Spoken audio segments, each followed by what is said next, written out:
आधर्म प्रेमियों, जय वाल्मीकि। आज हम लोग वाल्मीकि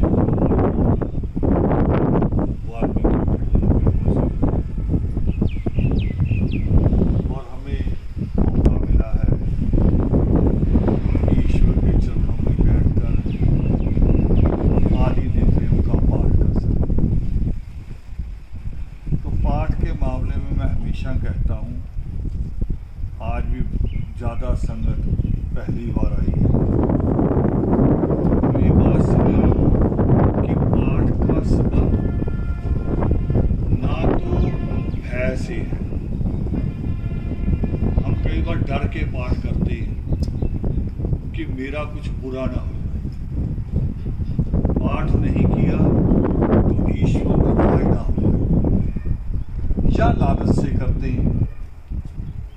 लालच से करते हैं यानी एक एग्रीमेंट होता, पाठ नहीं होता हमारा ईश्वर के साथ। एक एग्रीमेंट कि तेरा पाठ करने लगा हूँ, 4 प्रचेतावार करूँगा, 7 करूँगा या ज़्यादा करूँगा, और नौकरी लगवा देना तो फिर कढ़ाई दूंगा या जो भी आप कह सकते हैं कि ये करूँगा, या मकान बनवा देना, या बेटी बड़ी है उसकी शादी करा देना, या कोई बीमार है उसको ठीक कर देना।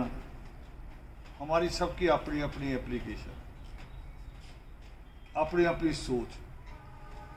पर ईश्वर का आपके इस भय से और लालच से कोई संबंध नहीं, और पाठ का बिल्कुल नहीं। पाठ कभी मत करना डर के या लालच में। अगर किया तो ईश्वर सुनेगा ही। बताओ, कभी बच्चे को कॉपी चाहिए हो, किसी बच्चे ने नई शर्ट लेनी हो, तो वो माँ बाप के सामने खड़े होता है ऐसे कभी करके कि माँ, पिता, मैं तुम्हारी चरण वंदना करता हूँ, मुझे एक टी-शर्ट ले दो। ऐसे करता है कभी? नहीं करता। क्यों? क्योंकि उसका रिश्ता ही ऐसा है। वो तो भाग के आके गोदी में गिरता है, और बाप ऐसे मान लो टीवी देख रहा, खबर चल रही है, बाप का कॉलर भी पकड़ लेता बच्चा, इधर देख, पहले मेरी तरफ देख, पहले मेरी बात सुन। वो बाप की बेइज्जती नहीं कर रहा, उसका रिश्ता, प्यार इतना गहरा है कि उसे अधिकार है। मुंह को भी ऐसे पकड़ के करता है, पहले मेरी तरफ देख। माँ रोटी बना रही हो, उसको भी जाके कहेगा सारा काम छोड़, पड़े मेरी बात सुन। वो सुनते हैं माँ बाप के? नहीं सुनते कि नहीं? सुनते हैं। तो वो परम पिता क्यों नहीं सुने? सोचो, वो क्यों नहीं सुनेगा? पर ऐसे नहीं सुनेगा कि आप कहो भी मैं पाठ कर रहा हूं, ये ठेकेदारी है। जैसे मजदूर को कहते हैं कि इतनी ईंट उठा देना, पैसे मिल जाएंगे। हम भी यही ईश्वर को कहते कि मेरे दुख उठा देना, तुम्हें पैसे मिल जाएंगे, कड़ा प्रसाद मिल जाएगा, लड्डू बांट देंगे। मजदूर की तरह ही होगी ना बात। ये नहीं करता। पाठ वैसे करता है, पाठ में बहुत सारी बातें तो ईश्वर से संबंध ही नहीं रखती, अपने आप से रखती है, या संबंध है तो फिर वैसे है जैसे एक बेटी मां को अपना दुखड़ा सुनाती। मायके आती है तो देखती है, पहले सारे मिलते हैं जुलते हैं, आके देखती है कि जब सब हट जाए, आराम हो जाए, फिर पिता के पास बैठ के अकेले बात करो। हमारा रिश्ता ईश्वर से ऐसा होना चाहिए। और जहां सब कह दे, नित्रेम में ही आता है, नित्रेम में आता है कि का करता जगत के, सुन लो मेरी टेर, आप ही करो दयालुता, कमियों का हूं ढेर। मैं तो कमियों का ढेर हूं, मुझ में तो बहुत सारी कमियां हैं, मगर तुम दयावान हो, तुम माँ की तरह, पिता की तरह दयालु हो। तुम मेरी कमियों को एक तरफ रख के मेरी बात सुनोगे, मेरे दुख को समझोगे। तो वहां तो ये संबंध ही नहीं है। एक श्लोक आता है कि न निवारण कष्ट कर, दुर्बल हुआ शरीर, सेवक ऐसे हाल में कैसे बने सुधीर। लोग हमें कहते ना, आते जो भी आता है खबर लेने, वो करे कोई नहीं कुछ नहीं, हौसला रख, कहते ना ऐसे। मगर हौसला रखा कहां जाता है? चाहे खुद बीमार हो, चाहे परिवार का कोई आदमी हो, हम तो रोते हैं अकेले। कभी कभी अकेले कोने में खड़े होकर भी रोते हैं कि मेरा बच्चा बीमार क्यों, मेरी माँ बीमार क्यों। और ईश्वर से कभी कभी लड़ते हो, लड़ने का अधिकार है, अधिकार है हमारा, क्योंकि वो परम पिता है। मगर परम पिता मान के लड़ना है, उसको मजदूर मान के नहीं लड़ना, उससे सौदा नहीं करना। हम ऐसे करते जैसे मेरी थाली भरी है और ईश्वर भूखा है, कि मैं प्रसाद चढ़ाऊंगा तुम्हें खिलाऊंगा, नहीं तो तू भूखा मरेगा। हमारा अहंकार ऐसा ही है ना। सोच के देखो एक बार, ये बात वही होगी ना फिट, वहां नहीं करनी। हमें तो बिल्कुल नम्रता के साथ, रिश्ता भी है, रिश्ता होता है बाप के साथ, मगर बाप के आगे एक ये भी तो होता है कि हमने उसके साथ अदब के साथ, नम्रता के साथ पेश आना। तो नित्यनेम का पाठ लोग रखते हैं, कभी कभी बड़ा भी रखते हैं ना, 3-3, 4-4 दिन का पाठ रखते हैं।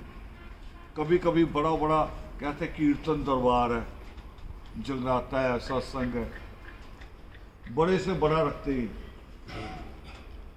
मगर रखने के पीछे मंशा वही होती है, या डर या लालच।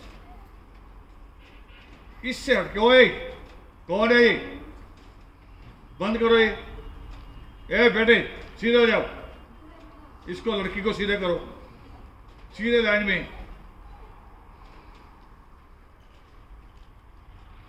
तो हमने जब पाठ करना है तो बिल्कुल अपने लिए करना है। इसी में एक श्लोक आएगा अभी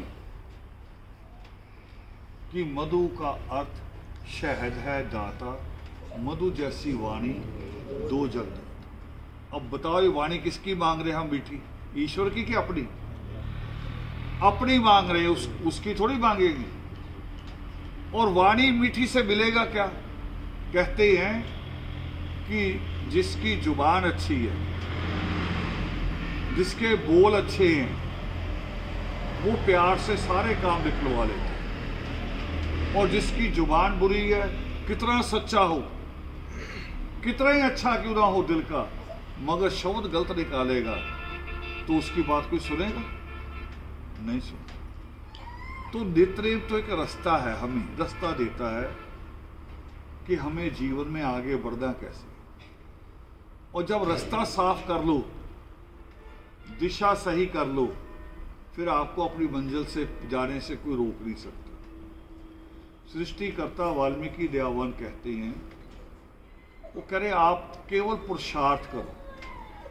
पुरुषार्थ जिसको आप आपके शब्दों में, साधारण शब्दों में कहते हैं मेहनत। मगर ईश्वर ने उसको 4 हिस्सों में बांटा है।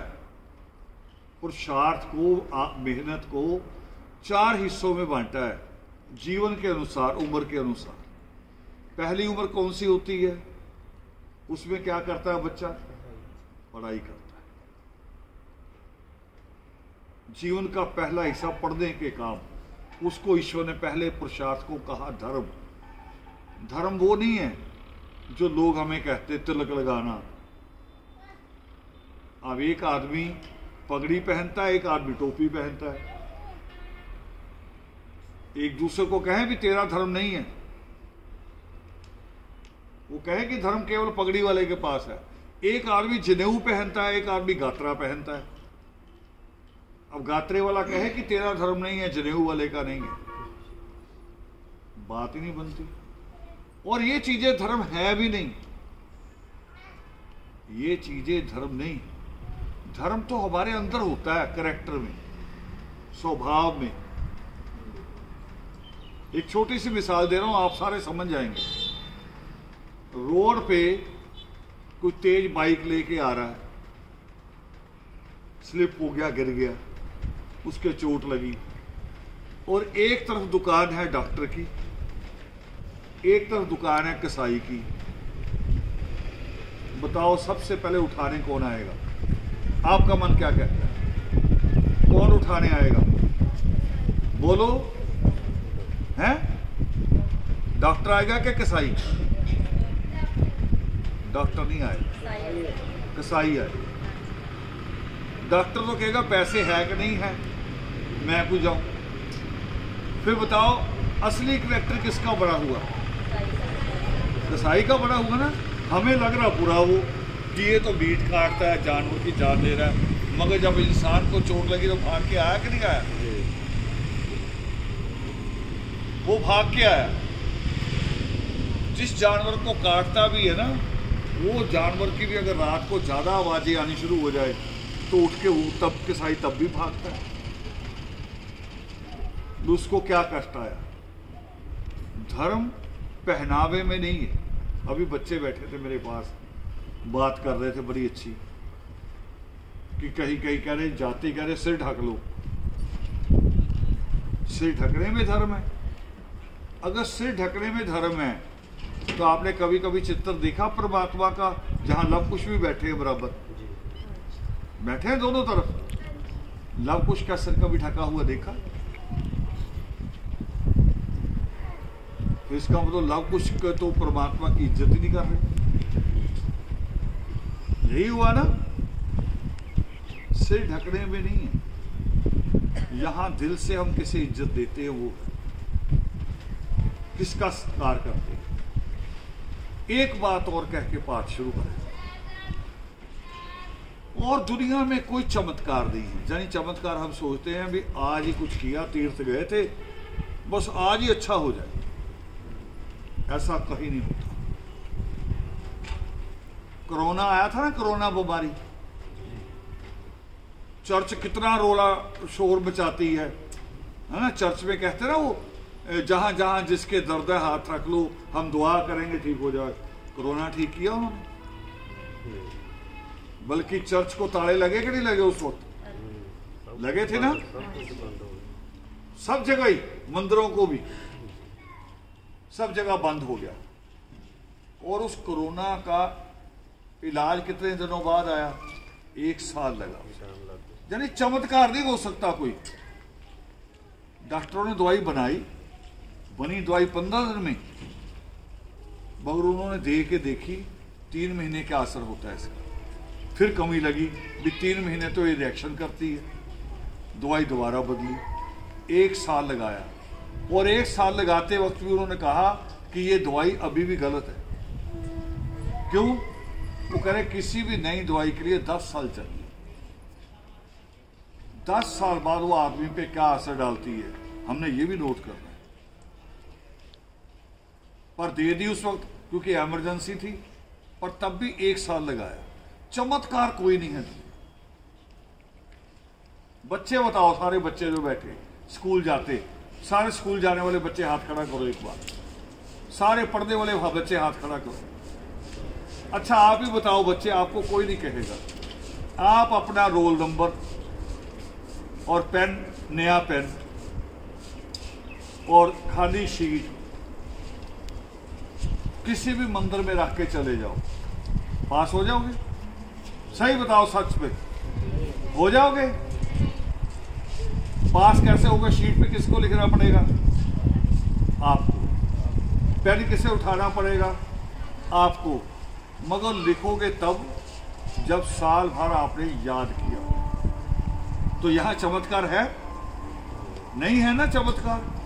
चमत्कार है नहीं। हमें लोग बहुत सिखाते हैं, बहुत बातें फैलती करें, बापा आया हुआ और बड़ी करनी वाला बापा है, कहते हैं, कह रहे मिनटों सेकंडों में कर देता है। बाद में वही अनाउंसमेंट क्या होती है उसी जगह पे कि सारे लोग अपने अपने घरों कल आटा लैके आइयो, कणक लैके आइयो, चावल लैके आइयो, तेल लैके। मांगते कि नहीं मांगते? मांगते हैं कि नहीं मांगते हैं? अगर वो बाबा चमत्कारी है तो हमसे क्यों मांग रहा है? क्यों मांग रहा है? उसे मांगना ही नहीं चाहिए, बल्कि वो तो कहे कि आप घर जाओ, रोटी पकी पकाई मिलेगी आपको गर्मा गर्म। होती कभी ऐसे? होता है कभी? नहीं होता। चाहे बड़ा से बड़ा कीर्तन करा लो, बहुत सारी पार्टियां बुला लो सत्संगी, बस सुबह उठ के मजदूरी पे ही जाना पड़ेगा कि नहीं? इसलिए ईश्वर कहते हैं कि पुरुषार्थ सबसे बड़ी चीज है। अब पुरुषार्थ है क्या? उम्र के हिसाब से पहली कौन सी चीज? पढ़ाई। ईश्वर उसको कहते हैं धर्म। धर्म का मतलब होता है धारण करना, ग्रहण करना। धर्म का मतलब मत्था टेकना भी नहीं है। मत्था टेकना तो एक अदब है कि मुझसे बड़ा है, मैं उसको मत्था टेकता हूं, और ईश्वर सबसे बड़ा है इसलिए उसको टेकता, और कुछ नहीं है उसमें। और कभी कभी मत्था टेकना भी गलत हो जाता है। सास बहू शाम को लड़ी होती हैं, मगर जैसे 6 बजने को होते ना, शाम के 5-6, उनको लगता है मेरा आदमी आने वाला है। सास को लगता है मेरा आदमी आने वाला है, बहू को लगता है मेरा आदमी भी आने वाला है, ससुर भी आने वाला है, तो लड़ाई बंद कर देती है बड़े आराम से। जैसे सीरियल नहीं चलता, आधा सीरियल चलेगा आधे घंटे का, बाकी किस्त कल, लड़ाई बंद कर देंगी। और फिर सुबह बहू चाय बनाएगी, चाय बना के 2 कप लेके जाएगी, सास के लिए भी जिससे लड़ाई हुई, ससुर के लिए भी, और झूठ मूठ में सास के पैर भी छुएगी, है ना, कहेगी पैरी पहन, पर वो दिल दिमाग से पैरी पहना हो रही है वो नहीं, दिल से तो हो रही होगी, कोई नहीं ठहर जा, अभी समझते उनको जाने दे। और सास क्या कहती है? सुखी रह कहती है, मगर उसके मन से निकल रहा होगा सुखी रह, वो करिए अभी ठहर रमा करती है। ईश्वर इसको तो सुख कभी देना ही ना, होता ना ऐसे। तो हमारा कभी कभी तो पांव छूना भी नकली होता है, अदब नहीं होता वो, अदब होना चाहिए। ईश्वर इसलिए कहते कि धर्म ये नहीं है, धर्म है सीखना, ग्रहण करना। वो जितना आदमी सीखता जाता है, वो भरे हुए फलों से भरे हुए पेड़ की तरह वो झुकता चला जाता है। एक बहुत बड़े विद्वान हुए सुकरात, वो यही कहते हैं, वो करे जितना पढ़ोगे, करे मैं जब जीवन में ज्यादा जैसे जैसे मैं पढ़ता जा रहा हूं, मुझे पता लगता जा रहा है कि मैं तो बहुत नालायक हूं, मैंने तो अभी ये पढ़ा ही नहीं। जिस किताब को उठाता हूं वो ये तो पहली बार पढ़ी, ये तो पढ़ी नहीं थी। और सच यही। और जो ये कह दे कि मुझे सब आता है, समझ लो उससे ज्यादा बड़ा मूर्ख कोई नहीं। जिसने ये कहे सब कभी नहीं आता। और घर में भी, रसोई में भी यही होता है, वहां भी अगर कह दो ना हम कि मुझे सब आता है, वहां भी नहीं होता। रोज नई डिश आ रही ना, अब तो बच्चे आके बताते ना नई डिश कि मम्मी ये भी बनाओ घर में। तो हर चीज रोज सीखनी पड़ती है, हम भी सीखते हैं। यहां बैठा हूं तो इसका मतलब नहीं कि मुझे सारा आता है। कई बार आपके सवालों से सीखता हूं कि ये सवाल तो पहली बार सुना है, अब इसका जवाब ढूंढना पड़ेगा। फिर जब जवाब ढूंढता हूं तो नई चीज सीखता हूं। असल में सिखाया किसने? आपके सवाल, आपने। तो धर्म। दूसरा है अर्थ। अर्थ कहते पैसे कमाने को, जिसको आप कहते हैं पैरों पे खड़े होना। मगर हमारे यहाँ जो शादियां होती हैं लड़कों की, लड़कियों की, वो पैरों पे खड़े होने का इंतजार किया जाता है? किया जाता है कभी ना। पड़ोसियों के यहाँ आ गई होगी शादी, हमारी माँ को भी कुछ होने लग पड़ता है, लेकर ही पड़ोस में बहू आ गई है, उनके यहाँ छम होती है ना, पायल पहनी होती है औरतें, नहीं चूड़ा पहना होता है, हमारी माँ को भी कुछ कुछ होना शुरू हो जाता है, वो बिना वजह ही बहाने लगाती, लो जी अब मुझसे रोटी नहीं बनती, यहाँ दर्द होता है, अब मुझसे पोछा नहीं लगता, यहाँ होता है, बहू लेगा, ऐसे बहाना होता है। और कोई आदमी, आप में से कोई समझदार आदमी, कोई समझदार औरत आके कहे कि ना अभी ना करो, अभी तुम्हारा लड़का तो कुछ करता नहीं है, पता क्या जवाब देते हैं? याद होगा आपको, ले करे इसमें क्या होगा, जहां हम रोटी खाते वहां 2 रोटी वो भी खा ले, यही जवाब है ना। भी नहीं भाई, बहू लाने में और गाय लाने में फर्क है, फर्क है। 2 रोटी नहीं, और खर्चे भी होते हैं, और भी जरूरतें होती, गाय की भी होती हैं। गाय को भी कहो चारे से नहीं चलता, उसकी भी जरूरतें बदल जाती, कभी कभी, कभी कभी डॉक्टर को भी बुलाना पड़ता। मगर हमारी समझ बड़ी कमजोर है। और दुनिया में सबसे बड़ी बीमारी जानते कौन सी? सबसे बड़ी, बताओ कोई, जिसको जो जो याद, जिसको जो भी याद। दुनिया में सबसे बड़ी बीमारी गरीबी। हार्ट फेल होना सबसे बड़ी बीमारी नहीं है। जिसके पास पैसा है वो डॉक्टर के आगे पैसा रखेगा, उठा 50 लाख, मेरा दिल लगा देने लग जाएगा, लग जाएगा। किडनी फेल होती लगती कि नहीं लगती? डलवाते हैं ना, पर गरीब आदमी डलवा लेगा। तो बड़ी बीमारी कौन सी हुई फिर? गरीबी सबसे बड़ी बीमारी। इसलिए ईश्वर कहते हैं कि पहला जीवन आपका शिक्षा प्राप्त करना है, शिक्षा प्राप्त करो और फिर कमाई करो। सोच के देखो, चलो लोग कहते हैं नौकरियां नहीं है, नौकरियां नहीं है, ये भी झूठा प्रचार है। अब ये मोबाइल जो है, ये पहले था, मोबाइल बनाने वाली भी कंपनियां होती है ना, तो वहां कौन काम करता? आदमी करेंगे ना, तो नौकरियां हैं कि नहीं है? मोबाइल जब खराब होता है तो उसको भी आदमी ठीक करता है, दुकान पे ले जाते, तो है ना नौकरी। इसका मतलब इसमें एक सिम पड़ता है, उसको अलग आदमी बेचता है, नौकरी है कि नहीं है? ये किस दिमाग की सोच है? नौकरी नहीं है जिसकी पास पढ़ाई नहीं है, ज्ञान नहीं। प्राइवेट बैंक नए आए हैं कि नहीं आए हैं? पहले इतने होते थे प्राइवेट बैंक, प्राइवेट बीमा कंपनी, तो इसका मतलब रोजगार है कि नहीं है? एक और बात इसके साथ जोड़ो, रोजगार भी उतना ही बड़ा है जितनी बड़ी आपकी पढ़ाई। अनपढ़ आदमी रेहड़ी लगाएगा तो मूंगफली बेचेगा या केला बेच लेगा।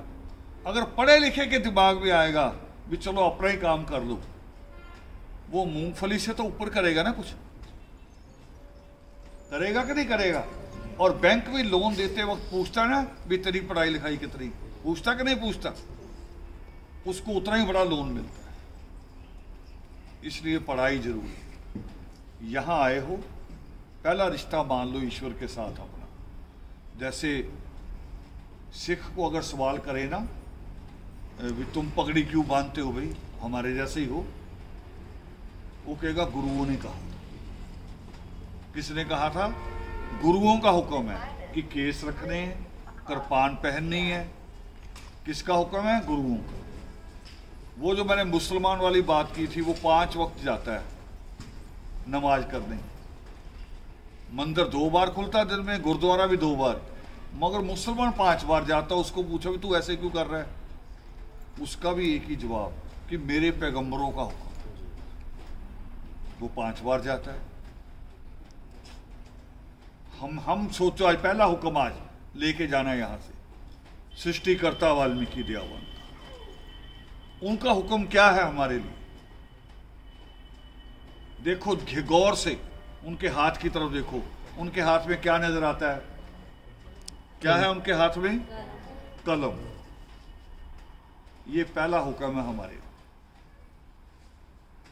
कहते हैं परमेश्वर कि जितना मर्जी तप कर लो, दान कर लो, तीर्थ कर लो, तुम्हारी मुक्ति नहीं हो सकती। हम प्रसाद के लिए भी लड़ पड़ते ना कभी कभी कि प्रसाद नहीं मिला जी। एक भिखारी गुरुद्वारे के बाहर बैठे ही रहते हैं रोज, मंदिरों के बाहर भी, जो भी कोई मंदिर से निकलता सारा प्रसाद भिखारियों को देके जाता है। वो दूसरे दिन भी भिखारी होते हैं, 6 महीने बाद भी भिखारी, 10 साल बाद भी भिखारी, मरते वक्त भी भिखारी। बताओ इतना प्रसाद खा के उनका कुछ नहीं हुआ। फिर इसका मतलब बदलाव कहीं और है। बदलाव कहाँ है? उसको ईश्वर कहते हैं कि ज्ञान से तुम्हारी मुक्ति होनी है, पढ़ाई लिखाई से। आज हम यहां बैठे ना, ये जमीन खरीद के, 1932 से पहले हम जमीन खरीद नहीं सकते थे, पैसा हो तो भी। जब बाबा साहब अम्बेडकर ने लड़ाई लड़ी तब हमने पहली बार जमीनें खरीदनी शुरू की। अभी भी आप अपने कभी दादा परदादों से पूछो जो पुराने गांव में आपके बस्ती हैं, शहरों में, घर आपका ही है मगर उसकी रजिस्ट्री आपके नाम है। बहुत सारे शहर मिलेंगे ऐसे, पूरे अपने मोहल्ले मिलेंगे, पूरे मोहल्ले की रजिस्ट्री नहीं होती, नहीं थी।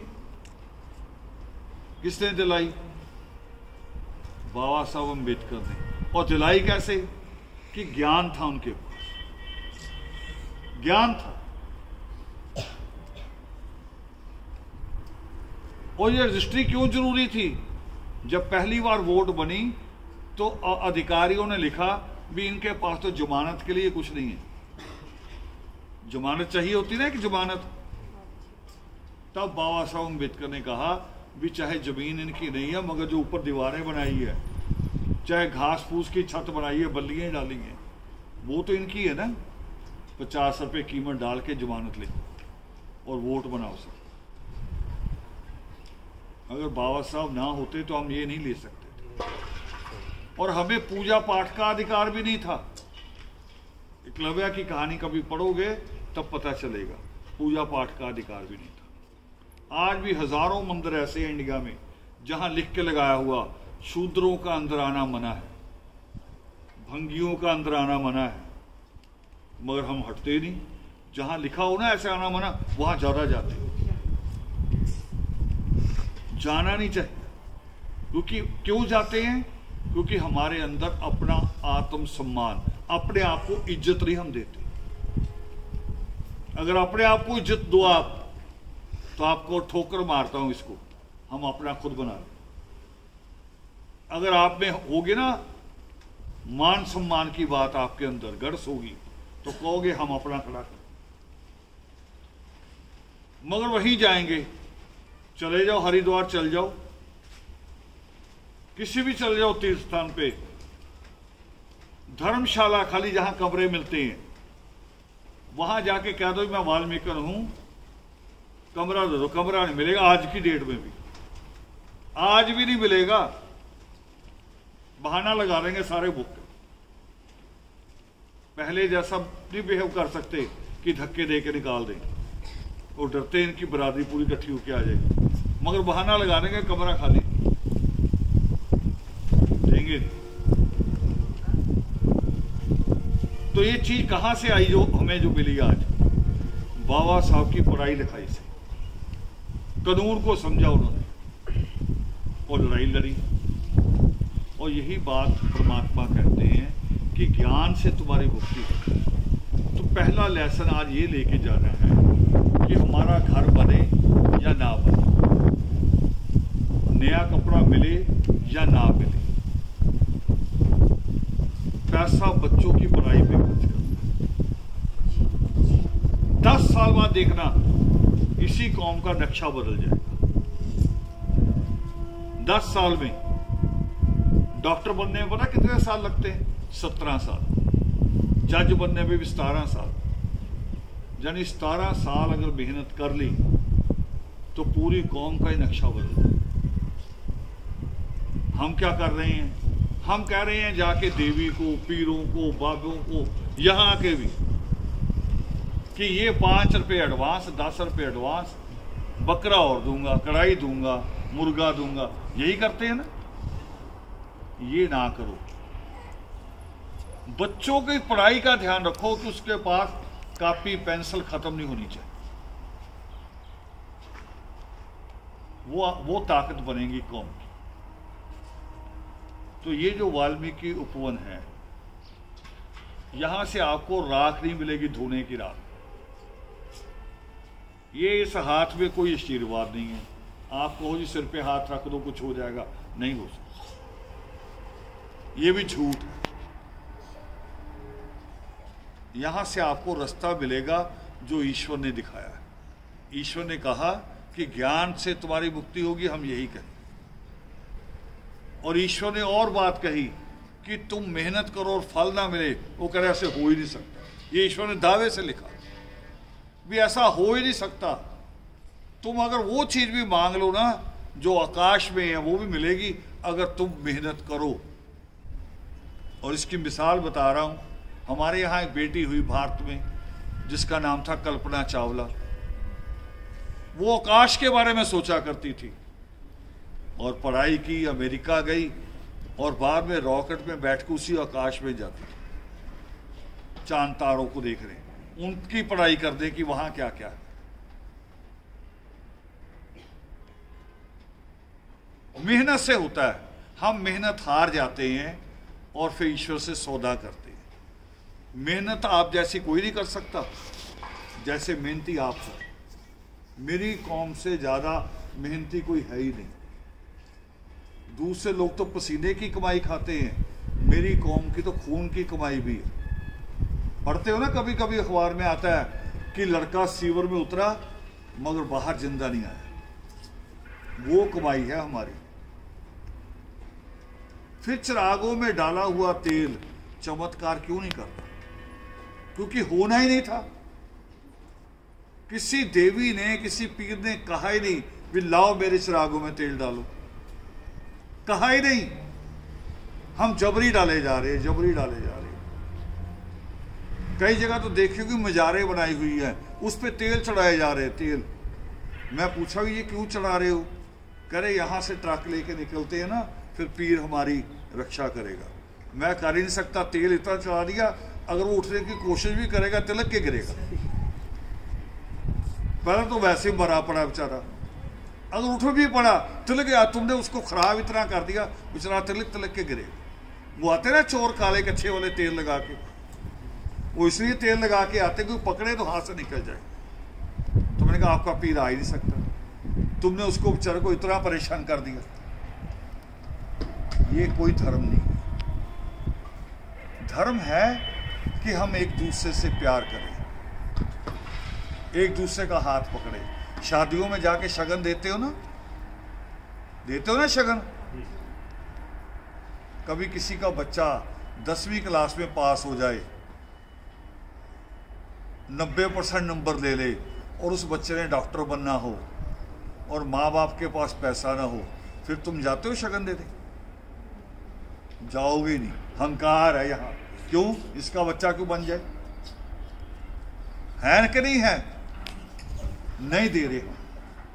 असल में फिर कहाँ गया धर्म हमारा? फिर धर्म खत्म हो गया। धर्म तो इसमें है कि मैं दूसरों की खुशी में खुश रहूं। एक छोटी सी बात बताओ, अगर पड़ोसी की छत पे गंदगी होगी, हम भी करते कभी कभी, अगर हमारी छत ऊपर है, चौबारा है, चॉकलेट खाई, पन्नी उधर डाल दी, करते कि नहीं करते? मगर उसकी पड़ोसी की छत पे गंदगी होगी, वहां कीड़े मकोड़े पैदा होंगे, मच्छर मक्खी पैदा होगी, तो हमारे घर आएगी कि नहीं आएगी? आएगी।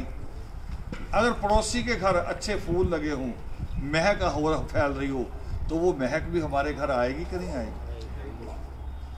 तो इसलिए पड़ोसी का अच्छा सोचना जरूरी हुआ कि नहीं हुआ? दूसरे के बारे में भी अच्छा सोचो। अब पाठ होगा, सभी लोग पालती मार के